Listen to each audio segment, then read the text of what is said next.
Ustazah, siapakah Khulafa Ar-Rasyidin? Khulafa Ar-Rasyidin ialah gelaran yang diberikan kepada 4 orang sahabat Rasulullah sallallahu alaihi wasallam.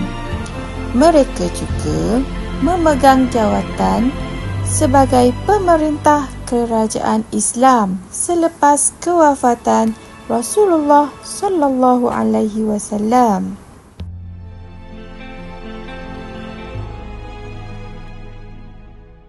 Pertama ialah Khalifah Abu Bakar As-Siddiq. Kedua, Khalifah Umar bin Al-Khattab. Ketiga, Khalifah Uthman bin Affan. Dan keempat ialah Khalifah Ali bin Abi Talib. Keistimewaan Khulafa Ar-Rasyidin. Pertama, golongan yang terpilih untuk menyambung gagasan dan kepimpinan Rasulullah sallallahu alaihi wasallam, berdamping dengan Rasulullah sewaktu hidup baginda, dan beliau mempunyai hubungan kerabat dengan baginda.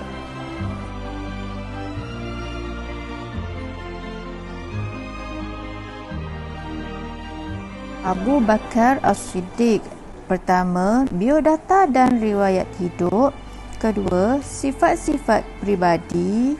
Dan ketiga ialah sumbangan. Nama penuh Abdullah bin Uthman bin Amir bin Amru bin Ka'ab bin Sa'id bin Taimi bin Murrah bin Ka'ab. Tempat dilahirkan di Mekah. Tahun lahir iaitu tahun 572 Masihi, iaitu 2 tahun selepas kelahiran Rasulullah sallallahu alaihi wasallam. Keturunan Bani Taimi Quraisy.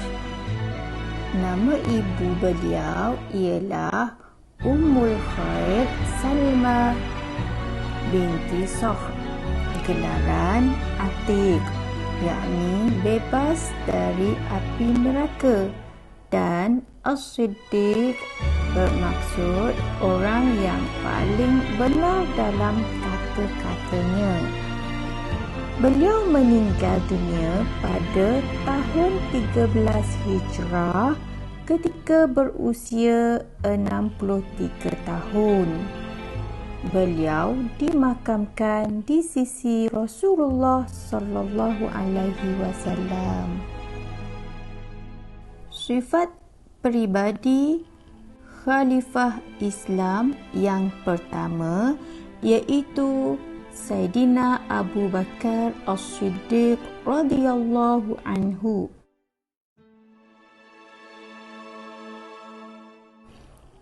Beliau merupakan seorang sahabat yang sangat pemurah.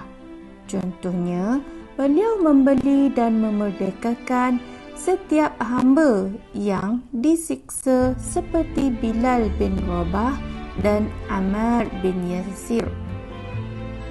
Sifat beliau yang pemurah ini telah mendapat pujian dari Rasulullah sallallahu alaihi wasallam.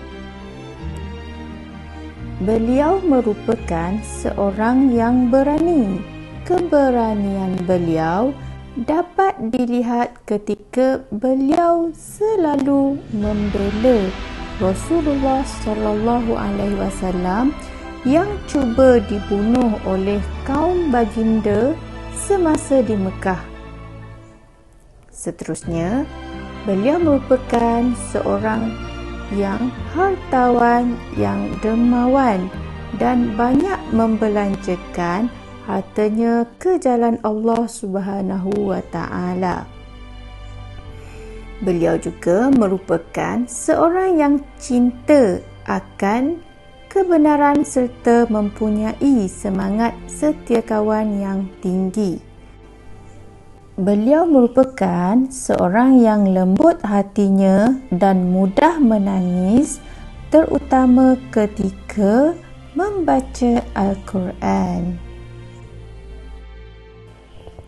Sumbangan Khalifah Abu Bakar As-Siddiq dari segi politik. Meneruskan cita-cita Rasulullah sallallahu alaihi wasallam menghantar pasukan Usamah bin Zaid ke sempadan negeri Syam untuk memerangi kerajaan Rum Timur. Dari segi agama, beliau memerangi golongan yang enggan membayar zakat, golongan yang murtad dan nabi palsu. Khalifah Abu Bakar As-Siddiq telah membentuk 11 pasukan angkatan perang untuk menghadapi kaum murtad yang memberontak di serata pelosok tanah Arab. Setelah tamat Perang Yamamah, banyak tentera Islam mati syahid, termasuklah para penghafaz Al-Quran. Atas nasihat Saidina Umar bin Al-Khattab, Khalifah Abu Bakar telah mengarahkan Zaid bin Thabit supaya mengetuai usaha menghimpunkan Al-Quran yang tertulis pada batu, kulit haiwan, daun dan hafazan para hafiz. Salinan ayat Al-Quran yang dihimpunkan itu kemudian disimpan oleh Khalifah Abu Bakar As-Siddiq, Saidina Umar bin Al-Khattab radhiyallahu anhu, Saidina Uthman bin Affan radhiyallahu anhu dan Hafsah, iaitu isteri Nabi Muhammad sallallahu alaihi wasallam. Okey, sekian saja perkongsian kita pada hari ini. Jika anda rasakan perkongsian ini bermanfaat, jangan lupa like dan subscribe channel Ustazah Rosni. Terima kasih.